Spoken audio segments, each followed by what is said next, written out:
असते. आज मी चवळीची पालेभाजी असते ती बनवते. ही चवळी साफ करून धुवून घेतले, ती आता कापते. त्याच्यासाठी आपल्याला काय पाहिजे, कच्चा बटाटा पुडी करून घेतला, कांदा, लसूण, मिरची आणि ओलं खोबरं आणि तेल. तर आता मी इथे भांडे तापत ठेवले, त्याच्यामध्ये तेल होते.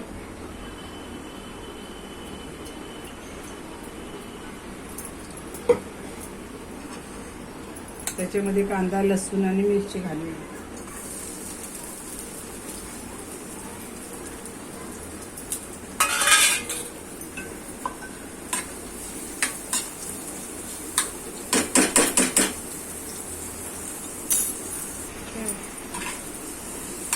आपला कांदा मिरची पण परतून घेतली.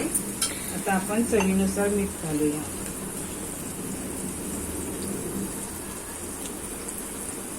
थोडंच मीठ घालायचं. आणि हा बटाटा, पहिला बटाटा आपण शिजवून घ्यायचा ना, मग पालेभाजी टाकायची. नाही तर मग पालेभाजीचं एकदम मेन होऊन जाईल, मग ती पालेभाजी म्हणून अशी राहणार नाही.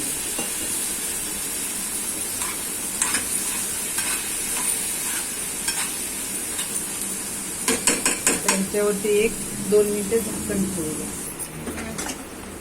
आता बटाटा पण आपला चांगला शिजला, हा बटाटा एकदम मेन झाला.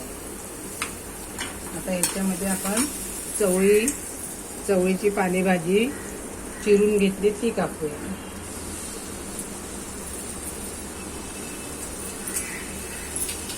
गॅस मोठा करूया. पालेभाजी टाकताना गॅस मोठाच ठेवायचा. 2 मिनिटात पालेभाजी होते, जास्त वेळ लागत नाही.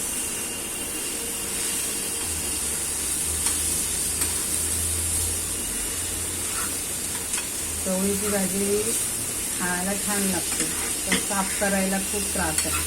जशी मेथीची भाजी आपण साफ करायला वेळ लागत नाही, पालक साफ करायला वेळ लागत नाही, पण चवळीची भाजी साफ करायला वेळ लागतो. वास पण बघ किती छान येतो. आता ह्याच्यामध्ये ओलं खोबरं टाकायचं. ओलं खोबरं नको पाहिजे असलं तर शेंगदाण्याचं कूट पण चालतं, पण आम्ही ओलं खोबरं जास्त खातो, त्याच्याने ओलं खोबरं टाकतो.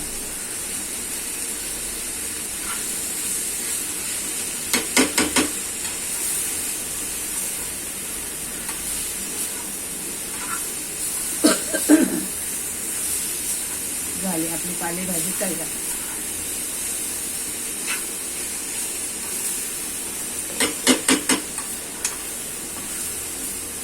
बटाटा शिजला की पालेभाजी करायला वेळ लागत नाही. आता ही चवळीची पालेभाजी रेसिपी आमची तुम्हाला आवडली, शेअर करा, लाईक करा आणि सबस्क्राईब करा. हे बघा किती छान झाली, एकदम सळसळीत. ती तुम्ही चपाती, भाताबरोबर, भाकरीबरोबर तोंडी लावायला म्हणून खाऊ शकता. दुसरी भाजीची गरजच नाही. आता आपण एका पातेल्यामध्ये काढून घेऊ. आता ही भाजी आपण सर्विंग बाउलमध्ये काढून घेतली, एका छोट्याशा कढईमध्ये. चवळीची पालेभाजी कशी केली, तुम्हाला आवडली तर आम्हाला कमेंट करून सांगा.